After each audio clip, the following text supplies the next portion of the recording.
Hello guys, তোমরা বলো তো দেখি আমি কোথায় যাচ্ছি। আমি আর আমার মেয়ে রিদ্ধি আমরা দুজনেই রেডি হয়ে গেলাম। তো আমরা কোথাও একটা যাচ্ছি, তো সেটা আমিই বলে দিই কোথায় যাচ্ছি। তো আমরা মানে আমাদের সামনের বাসার রুদ্র ওর জন্মদিন, তো মানে আমাদেরকে ইনভাইট করেছিলেন। তো আমি আর আমার মেয়ে আমরা চলে যাচ্ছি। তো আর এর আগে আমি কি করলাম, রান্নাটাও সেরে নিলাম। তো আজকে দেওয়ার কি বললো যে ফ্রাইড রাইস আর পনির খাবে। তো আমি এদিকে রান্নাটা সেরে নিলাম আর দুপুরবেলা শীতলও বানিয়ে দিয়েছি রাত্রের জন্য। তারপর রেডি হয়ে এখন আমরা চলে যাচ্ছি। আর আমার মেয়ের টিউশন স্যারও এসেছিলেন, তো উনিও চলে গেলেন।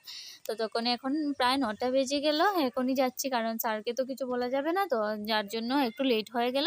আর এই যে এসে পড়েছি। তো কি হচ্ছে এখন, মানে কেকটাও কাটা হয়ে গেছে। মানে ও যে রুদ্র, তো ও আমার মেয়ের থেকে অনেক ছোট। তো অনেক সময় ওরা একসাথে খেলাও করে থাকে, যার জন্য আমার মেয়ে অত পাগল হয়ে গেছে কি রুদ্রর বার্থডেতে আসবে বলে। ও অনেকক্ষণ ধরেই বলেছিল। আর তার জন্য আজকে ও বিকেলবেলা হোমওয়ার্কও, টিউশন স্যারের হোমওয়ার্কটাও করে নিয়েছে কারণ ও চলে আসবে বলে। আর এই যে এসে আমরা মিষ্টি টিষ্টি খেয়ে এখন ঘরে চলে আসলাম।